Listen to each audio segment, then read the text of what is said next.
Dear students, I am Dr. Rajiv Sapre, and this is the first lecture on the topic called probability. And this is the part of the video lecture series about SSC mathematics. So we are going to discuss a new chapter, that is probability, and this is first of that lectures. So what is probability? This is a very important part, or what one can say topic in applied mathematics. मी आधीच्याच लेक्चरमध्ये तुम्हाला सांगितलंय की गणिताचे दोन प्रवाह आहेत, एक प्युअर मॅथमॅटिक्स मूलभूत गणित आणि दुसरं अप्लाइड मॅथमॅटिक्स म्हणजेच उपयोजित गणित, की ज्या गणिताच्या थिअरीचा वापर आपणाला काही रिअल लाईफ प्रॉब्लेम सॉल्व्ह करण्यासाठी होतो. हे थोडक्यात त्याला आपण अप्लाइड मॅथमॅटिक्स म्हणतो. Where I can applied mathematics, मला हे समजलं पाहिजे ना की मी सायमल्टेनियस इक्वेशन्सचा चॅप्टर शिकलो, मी क्वाड्रॅटिक इक्वेशन्सचा चॅप्टर शिकलो, मी सिक्वेन्सिस आणि त्याच्यामधलं अरिथमॅटिक प्रोग्रेशन आणि थोडंफार जॉमेट्रिक प्रोग्रेशन म्हणजे काय हे शिकलो, पण ह्याचा आपल्या नेहमीच्या जीवनामध्ये काय उपयोग आहे? तो जेव्हा तुम्ही कराल त्यावेळी त्या शिकण्याला काहीतरी अर्थ प्राप्त होईल. म्हणून अप्लाइड मॅथमॅटिक्स, ज्यांना कोणाला पुढे गणितामध्ये करिअर करायचं आहे त्यांना अप्लाइड मॅथमॅटिक्स हे आणि प्युअर मॅथमॅटिक्स सुद्धा अतिशय चांगलं करिअर ऑप्शन्स तुम्हाला असू शकतात. मुद्दा असा आहे की अप्लाइड मॅथमॅटिक्समधला हा एक महत्त्वाचा टॉपिक आहे, प्रोबॅबिलिटी. आता प्रोबॅबिलिटी म्हणजे काय हा विषय आधी आपण समजावून घेऊया. आता इथेच बघा तुमच्या पुस्तकामध्ये त्यांनी असं म्हटलंय, we use following words to express the possibility in our daily conversation. एखादी गोष्ट घडण्याची शक्यता असते, मग आपण असं म्हणतो it is probable that he will come, it is probable that school will not be opened today. So first word that generally we use in our daily conversation म्हणजे आपले जे संवाद होतात एकमेकांशी त्याच्यामध्ये प्रोबॅबल हा शब्द वापरतो. मी असा एक एक्झरसाइज देईन तुम्हाला की हे प्रत्येक शब्द जिथे जिथे वापरतात अशी काही वाक्य तुम्ही तयार करा, म्हणजे ह्या गोष्टीचा सेन्स येतो आपणाला. प्रोबॅबल हे म्हणजे काय आहे? प्रोबॅबल म्हणजे शक्यता आहे, संभाव्यता त्याला म्हणायचं. प्रोबॅबिलिटीचं मराठीत भाषांतर असतं संभाव्यता. So it is probable that he will come. It is probable that school will not be school will have holiday tomorrow. अशी वाक्य आपण बोलतो. दुसरा शब्द आपण वापरतो मे बी. मे बी म्हणजे असेल बुवा असं या अर्थाने. ओके, समजा तुम्हाला कोणी विचारलं की तो येईल का आत्ता, किंवा आत्ता लेक्चर होईल का, तर तुम्ही म्हणाल मे बी. म्हणजे कसं, तुम्हाला 100% माहिती नाही आत्ता लेक्चर होईल का, म्हणजे आत्ता गणिताचं लेक्चर होईल की इतिहासाचं होईल की संस्कृतचं होईल. We are not 100% aware what will happen, त्यावेळी आपण हा शब्द वापरतो may be. Then we use the word impossible. म्हणजे काय, 100% आपणाला गॅरंटी आहे की असं काही होणार नाही, राईट. इम्पॉसिबल हे कधी वापरतो बघा आपण. तुम्हाला समजा कोणी विचारलं की प्रचंड ऊन आत्ता पडलेलं आहे आणि तुम्हाला कोणी विचारलं एक तासाभरात पाऊस पडण्याची शक्यता आहे का, तुम्ही म्हणाल इम्पॉसिबल, शक्यच नाही आत्ता पाऊस पडणं. ओके, तसंच म्हणजे इम्पॉसिबल हे पूर्ण नकार म्हणजे अशक्य अशा अर्थाने आपण वापरतो. शुअर, शुअर हा शब्द कधी वापरतो की मला ज्यावेळी 100% गॅरंटी असेल की हे घडणार याची, आय विल शुअरली पास, असं तुम्ही प्रत्येकाने म्हटलं पाहिजे. It is impossible that I will pass हे वाक्य ऐकायला सुद्धा वाईट वाटतं आपणाला. आय मे बी पास असं पण म्हणून चालणार नाही, I am sure that I will pass. Okay, nearly बघा हा शब्द मी कधी वापरणार, जवळ अशा अर्थाने. I will get nearly 90% marks, I will get nearly 100% marks, या टाईपच्या गोष्टी असं ज्यावेळी आपण वापरतो. किंवा 50-50 असं आपण म्हणतो जेव्हा आपण डायलेमामध्ये असतो, होईल की नाही होईल माहीत नाही, कदाचित होईल पण कदाचित नाही होईल पण. म्हणजे आता एखाद्याने टॉसला ज्यावेळी दोन कॅप्टन्स जातात आणि ते कॉईन टॉस केलं जातं त्यावेळी there are 50% chances of each captain to win the toss. त्यामुळे हे शब्द आपण नेहमीच वापरत असतो. बघा इथे काही वाक्य पण त्यांनी दिलेली आहेत, आपण आत्ता म्हटलीच काही वाक्य की most probably the rain will start from today. आता एवढं असं वातावरण आहे, ढगाळ वातावरण आहे, गारवा आलाय हवेमध्ये, मातीचा कुठून तरी वास येतोय, तर तुम्ही काय म्हणणार? Most probably the rain will start from today. Okay. नंतर बघा, it is impossible to defeat Indian cricket team in the next match. Impossible म्हणजे अशक्य आहे अशा अर्थाने आपण हे वाक्य बोलतो आहोत. It is impossible to defeat Indian cricket team in the next match. म्हणजे इतकी आत्ता इंडियन टीम स्ट्रॉंग आहे की पुढच्या मॅचमध्ये त्यांना हरवणं हे कठीण आहे. आणि तिथे फिरकीचं ग्राउंड असणार आहे किंवा प्रेक्षक आपलेच असणार आहेत आणि प्लेयर्स एक भारतातले सर्वोत्कृष्ट क्रिकेट प्लेयर्स आपण त्या टीममध्ये आता निवडलेले आहेत. So it is impossible to defeat Indian cricket team. पुढे, I will surely get the first class. बघा विधान कसं आहे बघा. I will surely get the first class. त्या मुलाला खात्री आहे की मी एवढा चांगला अभ्यास केलेला आहे, एवढी प्रॅक्टिस केलेली आहे सर्व गोष्टींची की मी शुअरली फर्स्ट क्लास मिळवेन. There is no possibility of polio infection if a child is given the polio vaccine in time. Polio vaccine जर वेळेवर दिलं त्या मुलाला, लहान मुलाला, बाळाला तर त्याला पोलिओ पुढच्या भविष्यात होण्याची काही शक्यता नाही. अशी विधानं तुम्ही नेहमी करत असता. त्याच्यामध्ये काही वेळा काय असतं, इम्पॉसिबल हा शब्द वापरलेला आहे. इम्पॉसिबल याचा अर्थ काय? शक्यच नाही अशा अर्थाने तो तुम्ही वापरता. दुसरा काय अर्थाने वापरता बघा, की शुअरली म्हणजे 100% पॉसिबिलिटी अशा अर्थाने तो शब्द वापरतो. आणि मग बऱ्याच वेळा आपण असं म्हणतो मे बी, इट इज प्रोबॅबल किंवा 50 चान्सेस किंवा नियरली असे जे शब्द वापरतो त्यावेळी तिथे प्रोबॅबिलिटीचा जन्म होतो. शुअरली आणि इम्पॉसिबलमध्ये सुद्धा प्रोबॅबिलिटी आहे, परंतु तो इव्हेंट घडण्याची आणि तो इव्हेंट न घडण्याची ही प्रोबॅबिलिटी आहे. इम्पॉसिबल असं घडणारच नाही, म्हणजेच तो इव्हेंट घडण्याची प्रोबॅबिलिटी काय आहे? 0. शुअर म्हणजे हे घडणारच, म्हणजे तो इव्हेंट घडण्याची प्रोबॅबिलिटी काय आहे? 1 किंवा 100%. 0%, 100%. 0% म्हणजे इम्पॉसिबल. शुअर असं ज्यावेळी तुम्ही म्हणताय 100% म्हणजेच काय? शुअर. पण ते नियरली, 50-50, प्रोबॅबल, मे बी हे जेव्हा शब्द तुम्ही वापरता त्यावेळी ते 100% त्याची शक्यता पण नाही आहे त्या इव्हेंटची किंवा तो घडणारच नाही असं काही खात्रीने सांगता येत नाही. आणि बघा, रिअल लाईफ सिच्युएशन्स ज्यावेळी तुम्ही विचारात घ्यायला लागाल त्यावेळी तुम्हाला असं जाणवेल की अनेक सिच्युएशन्स आहेत की जिथे तुम्हाला खात्रीने काहीही सांगता येत नाही. फॉर एक्झाम्पल, तुम्ही जर असं म्हटलं की टॉसिंग अ कॉईन, कॉईन जर मी टॉस केलं तर काय असतं बघा, 2 पॉसिबिलिटीज असतात. एकतर ते हेड येईल किंवा टेल येईल. ते जे कॉईन आहे ना ते जर अनबायस्ड असेल, म्हणजे त्याच्या आता ते शोलेमधलं अमिताभकडे जे कॉईन होतं, शोले हा पिक्चर तुम्ही बघितला का मला माहीत नाही, पण बघितला असाल तर त्याच्यामध्ये तुम्हाला माहिती होईल. शेवटी ते कळतं की त्याच्या दोन्ही बाजूला हेड होतं किंवा दोन्ही बाजूला टेल असेल, व्हॉटेवर. मुद्दा असा आहे, त्यामुळे तो बीट लावू शकत होता कारण त्याला 100% खात्री होती की तोच जिंकणार. कारण असं नाही आहे, जेव्हा नॉर्मल कॉईन आपण टॉस करतो त्यावेळी त्याच्या एका बाजूला हेड आणि दुसऱ्या बाजूला टेल असतं. इथे तसं नाही आहे, दोन्ही बाजूला हेड्स होती. त्यामुळे he was always sure to win whenever he toss the coin. ठीक आहे. मुद्दा असा आहे की टॉसिंग अ कॉईन तुम्ही केलं की 2 पॉसिबिलिटीज आहेत, हेड ऑर टेल. बघा इथे डायग्रॅम पण त्यांनी काढून दाखवलेली आहे की ते 2 कॅप्टन्स टॉसिंगला गेले आहेत आणि हेड आणि टेल. म्हणून बघा, late each student in the class tosses a coin. What will you get? Teacher त्याची ऑब्झर्वेशन लिहितोय. तर काय होईल बघा, एच आणि टेल.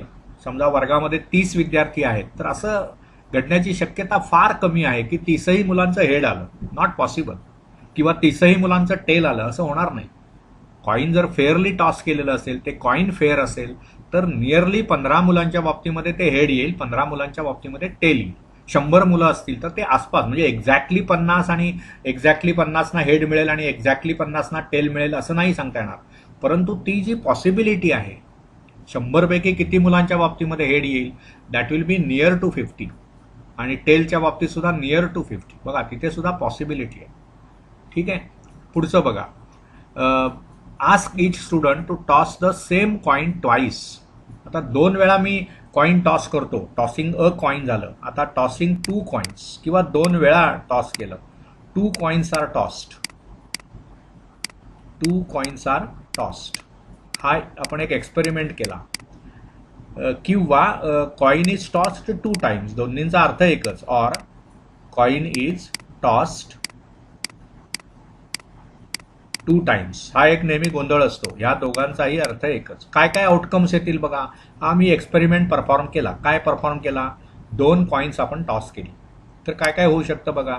दोन्ही कॉइन्समध्ये मला हेड मिळेल अपर साईडला. पहिल्या कॉइनवर हेड मिळेल, दुसऱ्या कॉइनवर टेल मिळेल. किंवा पहिल्या कॉइनवर टेल मिळेल, दुसऱ्या कॉइनवर हेड मिळेल. किंवा दोन्ही ठिकाणी टेल्स मिळतील मला. These are the possibilities. तेव्हा हे मुद्दे त्यातले लक्षात घ्या. तुम्हाला जास्त करून काय करावं लागणार आहे या सर्व अभ्यासामध्ये, की तुम्हाला वेगवेगळे एक्सपेरिमेंट्स जेव्हा आपण करतो त्यावेळी त्याची येणारी पॉसिबल आउटकम्स ही लिहिता आली पाहिजेत. मग एक्सपेरिमेंट म्हणजे काय बघा. रॅन्डम एक्सपेरिमेंट असा हा शब्दप्रयोग आहे. ठीक आहे. याचं हे जेव्हा तुम्ही करता त्यावेळी हे त्याचं पॉसिबल आउटकम्स असतात. 2 कॉइन्स आर टॉस्ड किंवा कॉइन इज टॉस 2 टाइम्स, त्यावेळी ही पॉसिबल आउटकम्स असतात. आता पुढचा मुद्दा बघा, की जर तुम्हाला असं शिकायचं आहे आता की what is meant bye random experiment. Random experiment म्हणजे काय, हा आता विषय आपल्याला समजून घ्यायचा आहे. मग बघा, experiment in which all possible results are known. ही सर्व त्यातले जे गोष्टी आहेत ना बघा, इथे काय म्हटलंय बघा. All possible outcomes are known in advance but none of them can be predicted with certainty and there is equal possibility for each result. It is known as random experiment. See, random एक्सपेरिमेंटची किती चपखल perfect व्याख्या दिलेली आहे बघा. All possible results are known in advance म्हणजे काय. मी ज्यावेळी हा कॉइन टॉस करतो त्यावेळी मला 100% माहिती आहे एकतर हेड येणार किंवा टेल येणार. बघा, all possible results are known in advance. किंवा मी 2 वेळा कॉइन टॉस केलं तर मला निश्चित माहिती आहे एकतर ते दोन्ही वेळा हेड येईल, किंवा पहिल्या वेळी हेड येईल, दुसऱ्या वेळी टेल येईल, किंवा पहिल्या वेळी टेल येईल, दुसऱ्या वेळी हेड येईल, म्हणजे हे असं. आणि किंवा दोन्ही टेल्स येतील. म्हणजेच काय, all possible results are known in advance but none of them can be predicted with certainty. पण मला नाही सांगता येणार. जेव्हा मी एक कॉइन टॉस करतो त्यावेळी मला शुअर शॉट माहिती आहे की एकतर हेड येणार किंवा टेल येणार. पण आत्ता मी कॉइन टॉस केल्यावर हेड येईल की टेल येईल हे माहीत नाही. हे 100% शुअरली सांगता येत नाही. अशा एक्सपेरिमेंटला आपण म्हणतो रॅन्डम एक्सपेरिमेंट. तेव्हा हे तुम्हाला व्याख्या लिहून काढा सर्व. हा एक चांगला एक्झरसाइज असू शकतो तुमच्या अल्जिब्रा आणि जॉमेट्री मधल्या प्रत्येक चॅप्टरमध्ये ज्या ज्या व्याख्या येतात त्यांचं एकत्रीकरण करणं. एक लक्षात घ्या, काही चांगले विद्यार्थी तुमच्यामध्ये निश्चितच आहेत आणि त्यांना फक्त मार्क मिळवणं याच्यात इंटरेस्ट नसतो. मार्क मिळवलेच पाहिजेत चांगले, त्याला काही पर्याय नाहीये. परंतु नुसतं त्या मार्कांच्या मागे लागणं, परीक्षार्थी होणं, याला काही अर्थ नाहीये. विषय मला समजलाय का. मला जर उद्या कोणी सर्व प्रोबॅबिलिटीमध्ये मी प्रोबॅबिलिटीची एक टेस्ट झाली आणि 50 पैकी 50 मार्क त्याच्यात मला मिळाले, ओके ठीक आहे. मग तुम्हाला कोणी विचारलं रॅन्डम एक्सपेरिमेंट म्हणजे काय, एक्सप्लेन विथ एक्झाम्पल, मग ते नाही, तसलं मी नाही सांगू शकत. असं नाही होता. पण you should be able to tell everything. त्याच्यासाठी सर्व डेफिनेशन्सचं कलेक्शन करणं, त्याला पूरक एक्झाम्पल्स लिहिणं वगैरे वगैरे असा एक एक्झरसाइज केला पाहिजे. जॉमेट्रीमध्ये तर खूपच काम करता येईल. अनेक थिअरम्स त्याच्यामध्ये आहेत. त्या थिअरमच्या स्टेटमेंट्स लिहून काढणं, प्रूफ्स नंतर. आधी थिअरमच्या स्टेटमेंट्स. तो थिअरम तुम्हाला काय सांगतो. सी, आम्हाला आमचे सर सांगायचे प्रत्येक थिअरम तुमच्या कानात काहीतरी सांगत असतो. तो थिअरम काय सांगतो हे मला कळलं पाहिजे. ते जर कळलं तर मला तो थिअरम पुढे कसा वापरायचा दुसऱ्या कुठल्या तरी प्रॉब्लेमच्या सोल्युशनमध्ये हे कळू शकतं. म्हणून चांगलं अंडरस्टँडिंग हे फार महत्त्वाचं आहे. तेव्हा random experiment I hope you understood.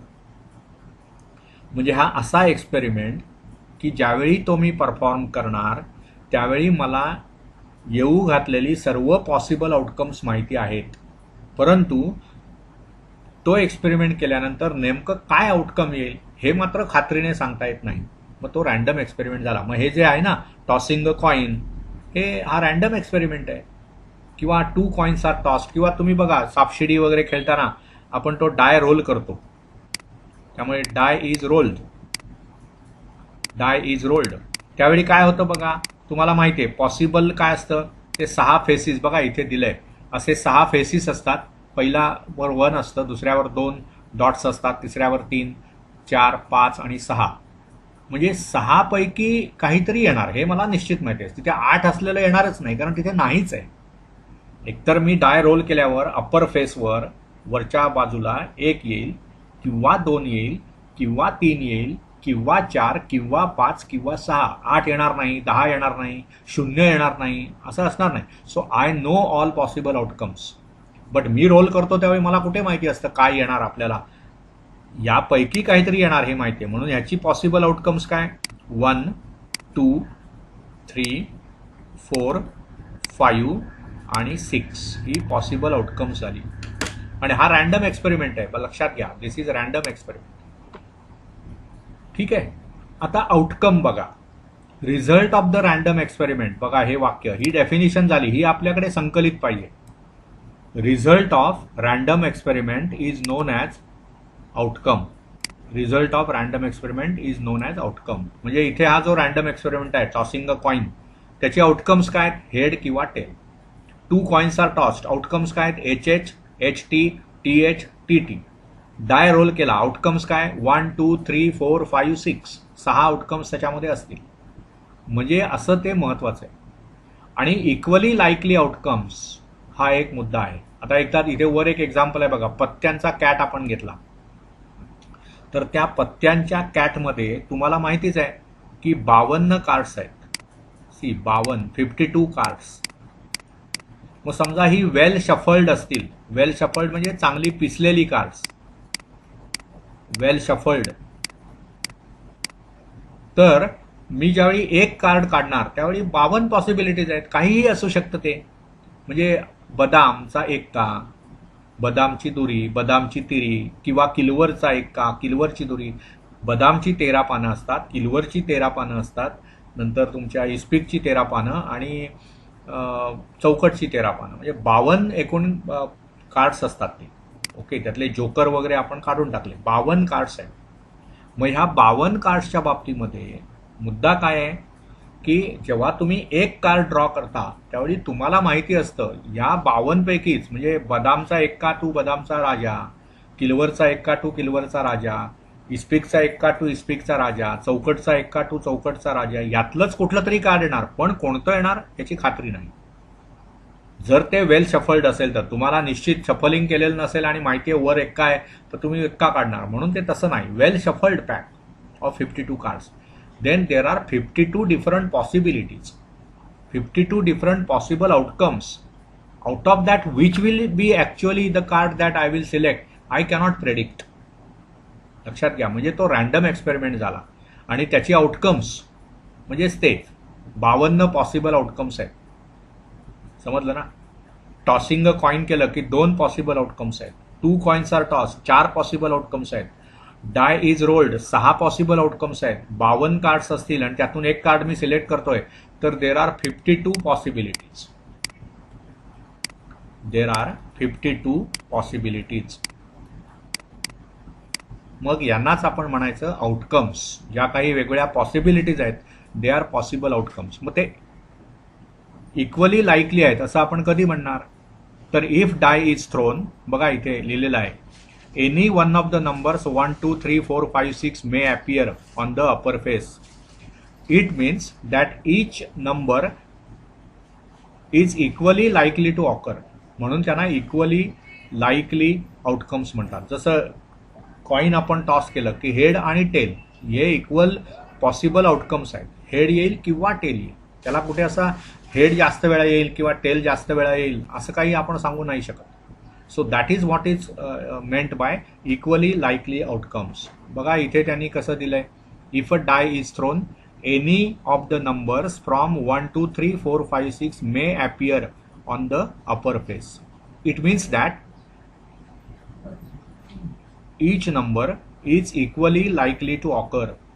However, a die is so formed that particular face come up most often then that is biased die. असं जर व्हायला लागलं की एक 5 हा कायम येतोय तर मग तो बायस्ड डाय आहे. Right. In this case the outcomes are not likely to occur equally. ठीक आहे. त्यामुळे आपण ज्यावेळी रॅन्डम एक्सपेरिमेंट करणार त्यावेळी आपण असं अश्युम करणार की ज्या गोष्टीचा वापर करून आपण रॅन्डम एक्सपेरिमेंट करतो आहोत तो अनबायस्ड आहे. म्हणजे कॉईन घेतलं, दोन्ही बाजूला हेड असेल तर मग हेड येण्याची पॉसिबिलिटी 100% आहे. मग तो बायस्ड कॉईन झालं. समजा तुम्ही डाय रोल केलात आणि त्या डायवर जे 6 त्याचे जे सरफेसिस असतात त्या प्रत्येकावर काही ठिकाणी 3 ठिकाणी 1 लिहिलेलं आहे आणि 3 ठिकाणी 2 लिहिलेलं आहे. तर मग 5, 6, 4 येण्याची पॉसिबिलिटी 0 झाली. बरोबर ना. मग ह्याला म्हणायचं बायस्ड डाय. इक्वली लाईकली आउटकम्स पाहिजेत आपणाला. एवढ्या सर्व गोष्टी जेव्हा आहेत त्यावेळी आपण प्रोबॅबिलिटीचा अभ्यास सुरू करणार. ठीक आहे. बघा, म्हणजे अगदी सोप्या भाषेमध्ये मी या सर्व गोष्टी एक्सप्लेन करण्याचा प्रयत्न केला. आता इथे बघा, how many possibilities are there in each of the following. पहिलं बघा, Vanita knows the following sites in Maharashtra. She is planning to visit one of them in her summer vacation. बघा किती तिच्याकडे माहिती आहे प्लेसेसच्या. अजिंठा, महाबळेश्वर, लोणार सरोवर 3 झाले, ताडोबा वाईल्ड लाईफ सँक्च्युअरी 4 झालं, आंबोली 5, रायगड 6, माथेरान 7 आणि आनंदवन 8. त्यामुळे जेव्हा तिला या 8 पैकी she is going to select, she is planning to visit one of them, म्हणजे 8 पैकी एक ती निवडणार. म्हणजे how many possibilities are there? 8 possibilities are there. पुढे, any day of a week is to be selected randomly. किती सोपं आहे बघा. आठवड्यातला कुठलाही दिवस मला रॅन्डमली सिलेक्ट करायचा आहे. रॅन्डमली सिलेक्ट करायचं आहे. लक्षात घ्या, तुम्हाला असं नाही सांगितलेलं आहे तो रविवारच्या पुढचा आणि बुधवारच्या आधीचा असला पाहिजे, असलं काही कंडिशन नाही दिलं. रॅन्डम कुठलाही एक दिवस. मग काय आहे बघा, there are 7 days in a week. बरोबर ना. आठवड्यामध्ये 7 दिवस असतात, वीकमध्ये there are 7 days. So there are 7 possibilities whenever I will select any day randomly. Then select one card from the pack of 52 cards. Naturally 52 possibilities आहेत. Okay. आणि 1 number from 10 to 20 is written on each card. आणि select 1 card randomly.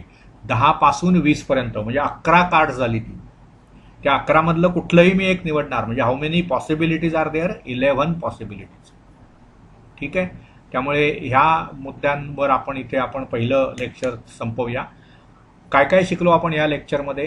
Random experiment म्हणजे काय, possible outcomes म्हणजे काय, equally likely outcomes म्हणजे काय, या 3 गोष्टी आपण परफॉर्म केल्या म्हणजे शिकलो.